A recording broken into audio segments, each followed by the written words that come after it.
Creatine is one of the most well-researched and still misunderstood supplements out there. You've probably heard all kinds of myths, a lot of myths I grew up with. It causes hair loss, it's a steroid, it damages your kidneys. What's the truth? I'm Dr. Mark. This is part one of a two-part research review breaking down the science and the myths and the questions surrounding creatine. We're pulling directly from a peer-reviewed article in the Journal of the International Society of Sports Nutrition, where leading researchers in nutrition tackled 12 of the most common misconceptions around creatine. Let's be clear up front, creatine is not a miracle drug. Just because we're going to cover a bunch of myths about it doesn't mean that, there's a bunch of myths, therefore it's the panacea and the miracle for everything.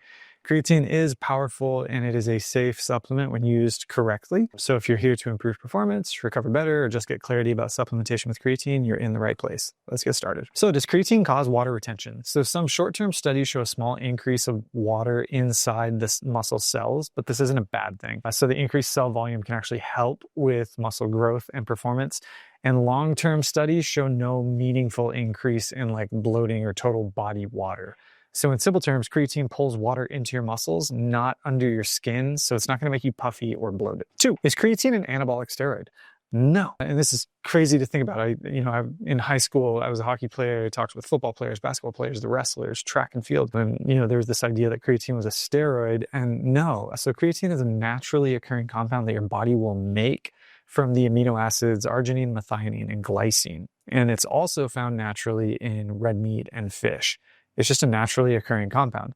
Anabolic steroids, however, are synthetic hormones that affect your entire endocrine system. Creatine literally just helps your muscles recycle energy, ATP. So in simple terms, creatine helps you train harder, but it's not a hormone and it's nothing like steroids. 3, does creatine damage your kidneys?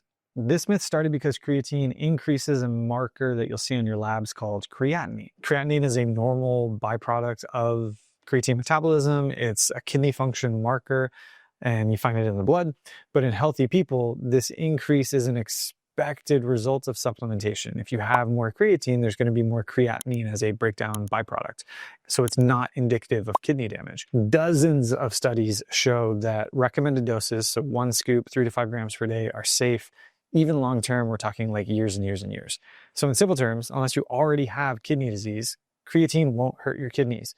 Creatinine is a normal waste product and creatine increases it, but it's not harmful. 4, creatine, does it cause hair loss? So this myth traces back to one small study that showed a slight increase in DHT, a hormone linked to hair loss, but no study has ever shown that creatine causes hair loss. The results of that one small study were never replicated.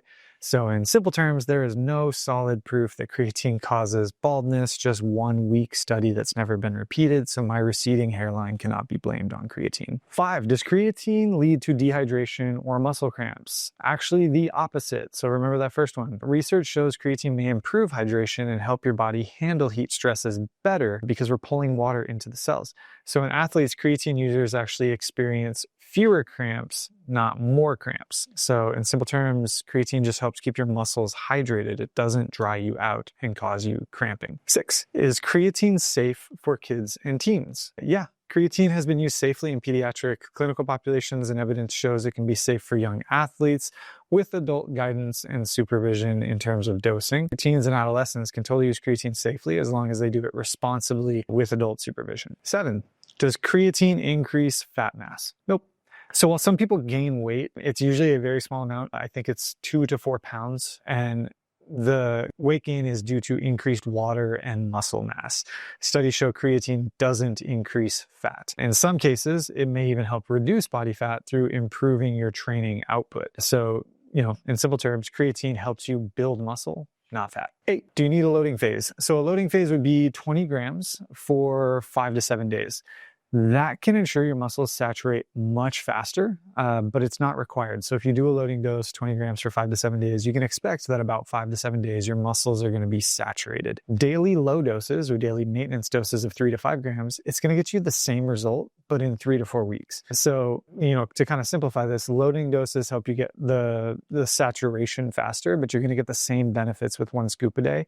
over a month. So if you're an athlete who's, taken a break from, the season ended, playoffs ended, whatever ended, and you've kind of taken a break, but you're about to jump into your 8 or 12 week training program before the preseason and you've done nothing, you might want to load your dose up of creatine so that you can hit the gym hard and kind of get all the benefits out. But if you're in season and you're an athlete who's just like, oh, I want to, start taking creatine, 1 scoop a day is totally fine. Myth 9, is creatine only for bodybuilders? No.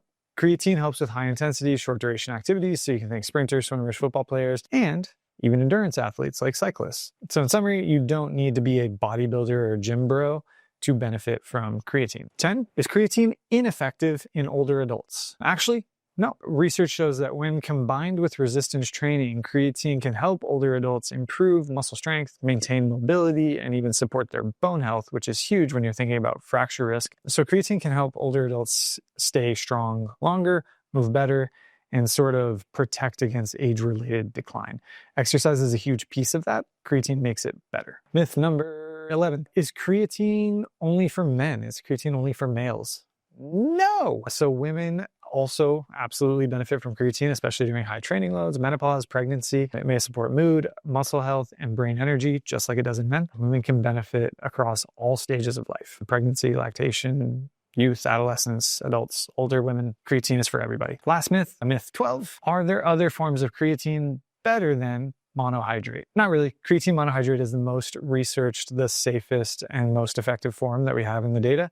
Other types might be more expensive, but that doesn't mean they offer a better result. Creatine monohydrate is the kind of the gold standard of creatine. So that wraps up part 1 of this little myth busting series. We've tackled 12 of the most common myths. Again, these are the myths that I kind of grew up with, and we covered it with the evidence. Next up in part 2, we're going to cover 16 more questions, and these are more nuanced. As creatine has gained popularity, there's been a lot of kind of like hype and, influencer mess around it. So we're going to talk about creatine timing, caffeine combos, cognitive effects, and more. If you have a question I didn't cover yet, it might be in part 2, but if not, drop it in the comments. If you like this video, go ahead and like it, hit the bell, subscribe, do all the YouTube things. It's free for you. It helps me. I appreciate you. Until part 2, I'm Dr. Mark.